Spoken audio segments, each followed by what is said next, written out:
I'm Rob Cutietta, and I'm Dean of the Thornton School of Music at the University of Southern California. My background is is really quite diverse.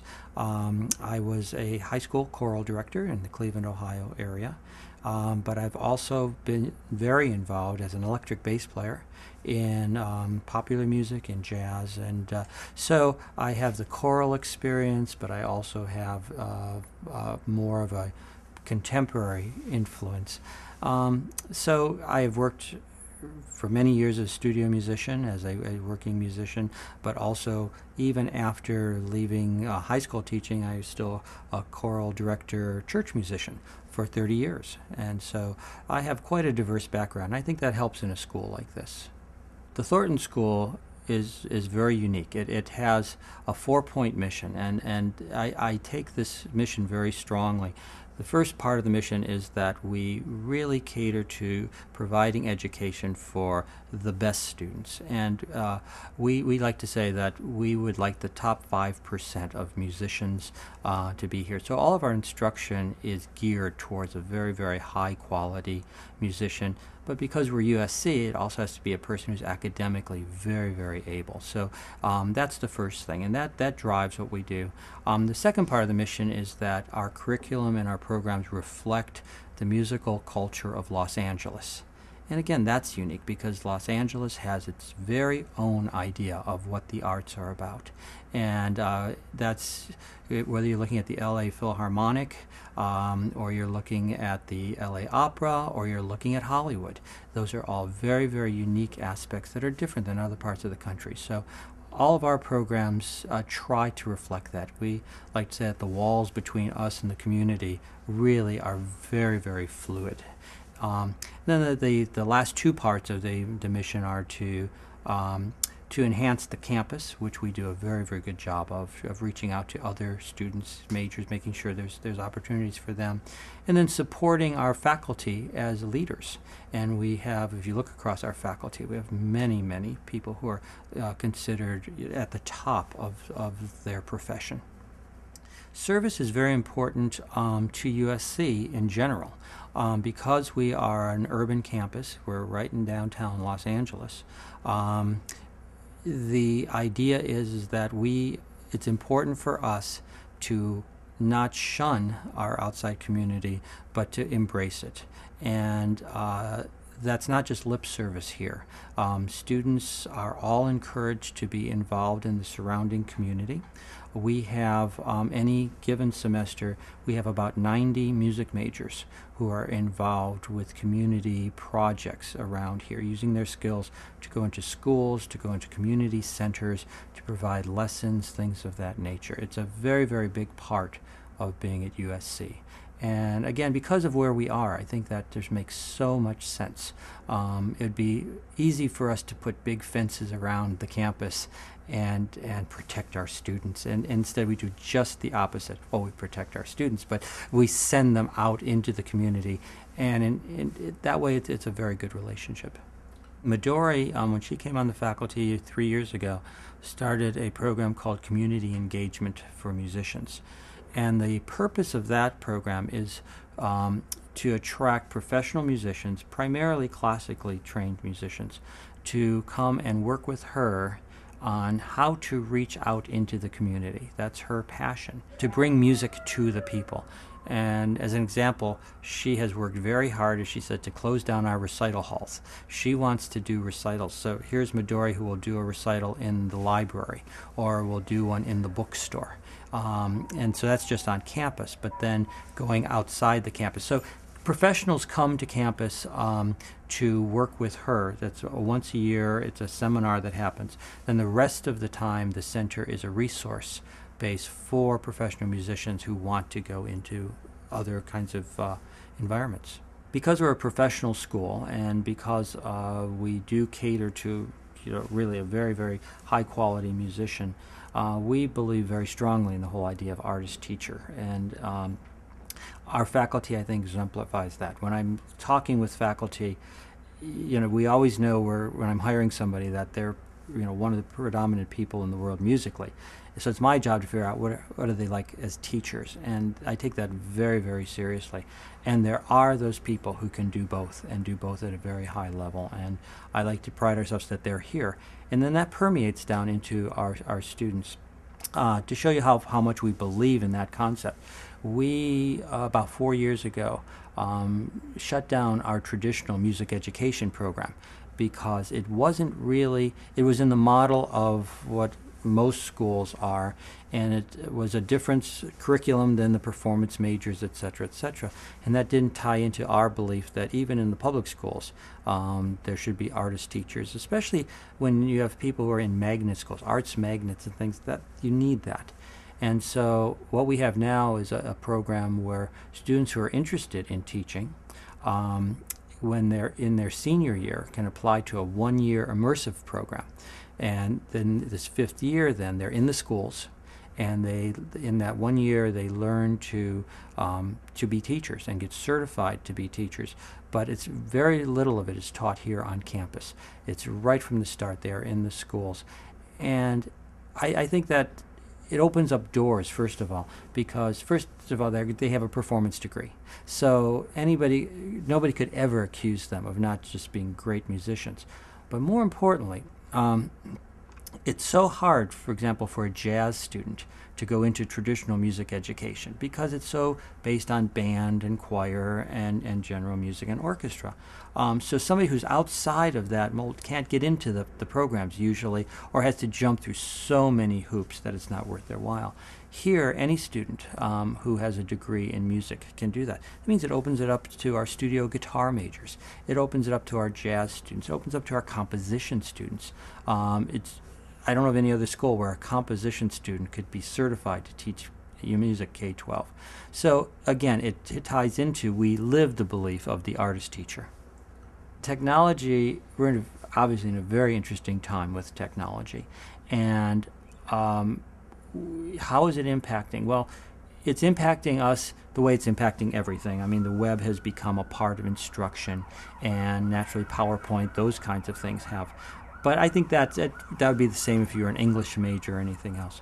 So how has it impacted us specifically as musicians? One of the things that I think is fabulous technology is the recording technology that's now available at our fingertips. And I have found, I have a home studio now, that since I do that, nothing has helped me be a better musician than having to edit my own performances. It just helps you so much when you go back to actually performing. So I believe that's strong. So we have a class actually for freshmen called Recording for the Musician. And the emphasis is on the musician and how can you use recording. And just last year we bought 10 portable recording systems that students can check out. And these are performance majors who can do this, to make their own recordings, bring them back, put them in Pro Tools, and edit them. So I think that's probably, for us, for me at least, I see that as the greatest opportunity for technology. We're also experimenting with Internet 2 quite a bit, where we work with other schools. We've done master classes for the New World Symphony, for example, with students who were in Miami and faculty who were here. And that's promising as well. But for me, the most exciting part is bringing recording for all musicians, getting them all comfortable, whether they're a solo violinist or a drummer, to make sure that they can utilize that technology. Because we have part of our school, we have a music industry program, it's a major part of our school. So we have courses in all the aspects of music business. And so opening that up to the non-music industry student, to the performance major, is very, very important. We find that the performance majors, quite truthfully, as undergraduates especially, are so busy learning their instrument, they don't always take advantage of the things that are available to them. That changes at the master's and doctoral level, where the students have their skills kind of in hand and they're enhancing them, but they want to learn so much more about copyright, about promotions, about how to deal with managers and those kinds of things. So much so that we are next year launching just like the music ed program, a fifth-year program, which will be a master's degree in music industry for students who have not had the music industry experience as an undergraduate. So therefore, somebody who's been focused on performance can actually now just add on to that an in-depth knowledge of the music industry. It's so important because more so than ever, musicians are running a small business, and the small business is their skill. So they have to promote themselves, they have to know how to do the books, they have to know tax laws, everything if they're going to be highly successful. I'm actually very excited about the coming years for our school. We, I think, are one of the most diverse schools of music in the country. We have high-quality orchestral programs. We have high-quality opera programs. Most of these programs are certainly ranked within the top 10 in the country. Wonderful jazz program. We have film scoring programs. We have all these programs that are diverse, and they all kind of come together here. And one of the missions of the school is to reflect Los Angeles. And when you think about Los Angeles, you think about popular music as well. And some schools have done commercial music programs and things. We are actually launching what I believe is the first popular music performance program in the country. We will launch it next fall of 2008, and it will have the same high quality standards, musical standards, for a student to get in. But what we're finding is we have to define everything. We have to invent everything. We don't know how to audition students to get into this program. Instead of taking traditional theory, they'll be taking courses in songwriting, for example, and arranging for a band. And so we are, and there'll be a large recording component in that. There'll be stage presence, sound reinforcement. So they're going to have a very diverse, but it's bringing all the resources of the school together into that. And I'm so excited about launching that alongside of our traditional programs, because 20 years ago we launched a film scoring program when people weren't doing that. Oh, everybody just looked down on film music.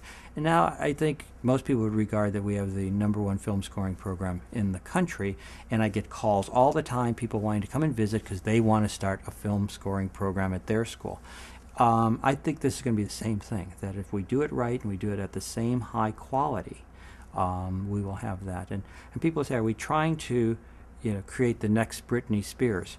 And the answer to that is absolutely not. But I think what we're developing is the next music director, perhaps, for Britney Spears, which is a huge skill in doing all the musical things that go along with record productions and running a band, etc., etc. We have just finished with our programs. We have goals for just about all of our programs. And for example, in the string area, in the orchestral area, we have done a very, very aggressive hiring campaign of faculty, to the point of I think we probably have the premier string faculty in the country right now, with Midori, with Ralph Kirschbaum, with Hagai Shaham, with Alice Schoenfeld. You just don't find that kind of depth. Don McGinnis. I just could keep going on and on. And so I could see as a huge emphasis on our orchestral program, our chamber music program in the classical music realm. Our opera program has been classified by Classical Singer magazine as the top 10 in the country. Our goal there is to move into the top 4 or 5. We don't know where we are within the top 10, but we certainly want to be there. And, last year we did a co-production with Juilliard and the Cincinnati Conservatory of a world premiere opera. And these are the kinds of things we're doing. So to move up the ranks in all of these programs, a couple of our programs are already at the absolute top, so it's staying innovative. For example, in our film scoring program, we have added courses in writing for video games. To stay ahead of the curve on that. So I see all of our programs as changing and evolving, and I think that's part of being a leadership school, is that people look to us for that. And truthfully, that's one of the reasons I wanted to come here as dean, was you could do things like that, and you are actually in the position, and I think you can't rest on your laurels. I think you have a huge responsibility to keep pushing the profession, and that's what we do here. And the faculty love doing that, so let's go for it. Yeah. For a person who wants to go into music in college, at USC or anywhere, there's a couple things that I think they have to really focus on, even besides the logical things of practicing. There are so many schools of music, and they all are different. And I'm a firm believer when people say, what is the best school of music in the country? I actually have an answer for that. And the answer is a question. For what student? And music is so interactive that you're going to learn as much from your peers as you're going to learn from the professors. So finding a school that has students of your performance level, of your interests, is very important to do. So as you're preparing for college, I think exploring schools, but exploring yourself as well. What do you want to do? At 17, it's hard to know exactly what you want to do, and it's probably going to change. But is your dream to play in an orchestra? Is it to be a soloist? Is your dream to be involved with the music industry as a teacher or as a promoter? Try to figure out where your interests are. Doesn't mean that that's where you're going to end up, but if you know yourself first, you're going to choose the right school. And also, how important is a well-rounded, broad education? And are you going to be a person who wants to be in a conservatory that's very, very focused on the development of skills? Do you want to be at a university where it's very broad and you take general education courses? So the first thing somebody looking at college should do is decide what they want to do. They personally, because they'll get advice. They'll get advice from their music teachers. Oh, such and such a school is great. So and then if you go to that school, that could be great for some people, but it may not be great for you. The Thornton School is not right for every student. And we'll be the first one to try to do the miracle on 34th Street and say Gimbel's has the better program for you. And so knowing yourself, so spending time finding out about the music industry, and I mean that broadly, including performance, all the aspects. Where do you see yourself fitting in? And you're not going to have a specific answer when you're in high school, but what kind of interest do you have? And then finding a school that kind of matches those interests. So that's, I think, fundamental, and I think that's a component that's often missed. I think parents and students often depend on the advice of a music teacher or something to say, oh, that's a good school. And you have to ask, what are you basing that on? So finding the right school depends on finding out who you are as a person.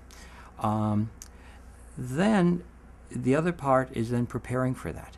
If you want to go to school where it's really high-level performance and that's your dream is to then you better be taking all kinds of private lessons, be in competitions, and really going for that.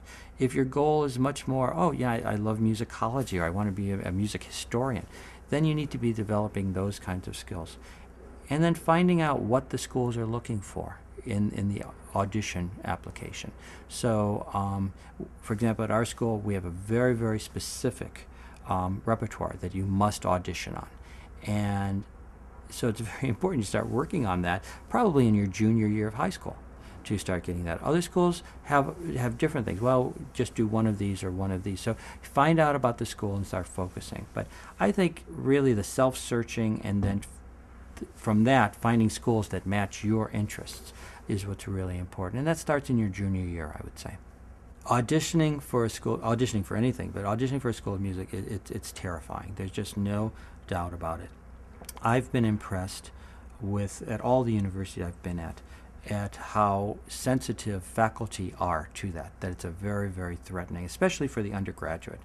And so one thing that to keep in mind is that usually the people sitting across the room from you who are hearing you audition, they are there to root you on and support you. They want every person who's auditioning to really do their best. So even though it's threatening, I think if you think of it that way, instead of thinking that they're in judgment, ultimately they are in judgment. They're going to choose their students. But even the student who doesn't have a prayer of getting into a school, I find that faculty, because they're caring teachers, are really rooting for that person. So I think that that's an important thing to keep in mind. being prepared, of course, is extremely important. Finding out what the school wants. So if you're prepared and you know they want certain things, then you're going to be more confident with that. Nothing's going to get over the tension of doing it. But those things I think will help some. One of the things that I think is the saddest is when I meet with parents and they're coming in and they say, well, okay, we're letting Johnny or Susie major in music, but we really want them to have something to fall back on, so we're going to encourage them to minor in this. And I love to say, you know what, you really should have something to fall back on, because you're going to fail miserably. If you're going in with that attitude that you need something to fall back on because you can't make it, why would you even bother doing that? So that's a terrible mindset. And if you feel so strongly that you have to fall back on a minor in business or something, well, major in business. Go for it, because you're probably not going to make it. So I think allowing students to go after what they dream and what they love is the most important thing. College is not a place where it's a trade school, where you're definitely going to go one career path. College education is an extremely expanding opportunity, and it's not as necessary that you're going to find one specific skill that you're going to go into that job. The experience of 4 years of college is a life-changing experience. And if a student's talent is in mathematics, they should probably major in mathematics. If their talent is in languages, they should major in languages. Same way, if their talent is in music, they should major in music or theater or whatever it is. Does it matter that it's an art? It's a college education, and that's what they need to be really emphasizing. And don't worry quite so much about, does this lead to a job? Does this do that? Because the best educations will. That's a complex question of where does music education stand in our society today. When I graduated from high school in the early 70s, I was the beneficiary of wonderful music programs. When I look back to my high school program, you don't see many programs as extensive as that today. And it was just expected that schools would have programs like that. So then we go to today, and there have been a lot of cutbacks, so it's very easy for all the naysayers. But I also sit on a board that's run by the Grammy Foundation that identifies outstanding public school music programs and actually gives them almost the equivalent of a Grammy Award for school programs. And every year when we sit down and evaluate these programs, I am just blown away by the quality that some places have. So when I hear the naysayers, I have to remember, but there's schools that are doing things that are remarkable. 2 years ago, there were 3 of the finalist high schools. We get about 25 finalists to choose 7 schools. 3 of them, their orchestra did the Firebird. These are high schools, and they did it well. So there are pockets of absolute excellence in the public schools. And they are not always where you'd expect them to be. They're not always in the most affluent areas. But these are still pockets. There isn't the broad education that I think everyone was getting 30 years ago. Instead, it's been focused into magnet schools or these kinds of focuses. It tells me that if parents would be involved and make music important in their school, that they want that important, there's still administrators who are willing to do that if they can get the support from that. So there are pockets of excellence, probably better than we've ever had before, but they are more focused, and it is not as broad as we ever had before. So I guess I'm not as much of a naysayer on where we are, but we certainly have changed, and we can go a long way. We do need to have an opportunity for music for every kid, because I would have never been allowed to even find that I was talented or had any interest in music if I didn't have that program. Where would I have gotten that? And I think we miss opportunities for people to develop themselves in that way. I have actually written a book it's called Spinoffs, that looks at what music does outside of the area of study of music. That's why it's called Spinoffs. It's you study music, but what are the side benefits of that? And after doing this book, I became convinced that there are outside benefits of studying music that relate to intelligence, some scores, things like that.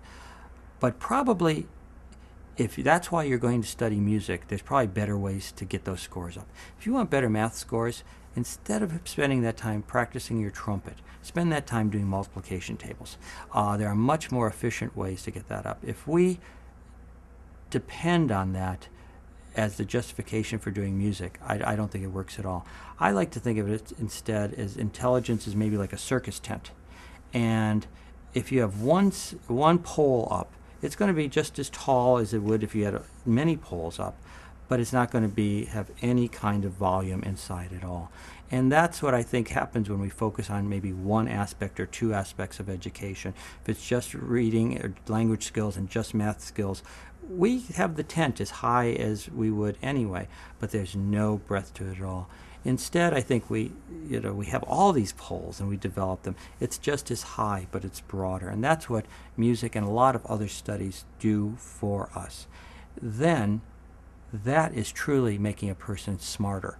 Not in the traditional ways most people think of it, of getting a better SAT score or a better score on a test of some kind, but it has developed the brain and all the capacities of the brain that has to be a more intelligent person. So I think it's one part of intelligence, and sure, when the whole tent is big, if it's bigger, that's going to help crossover areas.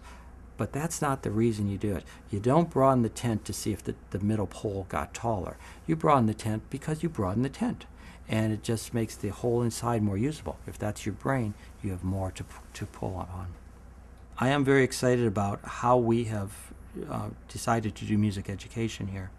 We closed down our undergraduate traditional program and replaced it with a new model that's experimental, and it gets to the core of the idea that teachers are artist teachers, and that music teachers in the public schools need to be really, great musicians first and foremost, and then great teachers. So instead of a person deciding when they're freshmen that they want to be a music teacher, and then that could change over 4 years, but they're too far along in the curriculum, or conversely, I'm a performance major, and then it's too late later when they find that maybe they really want to teach. We now have a fifth-year program which students can go into. So they graduate with their performance degree, and then if they're interested in teaching, they do one immersive year that's in the schools, and it leads to state certification in California as well as a master's degree. And so they leave the program. There's so many advantages. One is that the person going into the program is more mature. They're 21 years old. Those people know they want to teach. They've already made that decision. Number two, they're great musicians, and they can come from a variety of areas, not just the traditional band, orchestra, and chorus. But number three, this is a real practical one, they leave with a master's degree. So when they walk out the door, they actually get a higher salary than someone just walking out with a bachelor's degree. And four, almost every music ed program in the country takes 5 years anyway. So this way they're spending the 5 years, but they're getting the credit for doing that extra year and getting the master's degree. I get calls all the time. Oberlin has just adopted the Thornton Model, and University of Utah is, and there's another school that called me that said, this sounds like a great model. But so many schools are calling and saying, how's it going? And it was harder than you'd think to do that, to deal with the state and everything, to try to get into 1 year. But we did it. Thank you for talking. Thank you. Very good.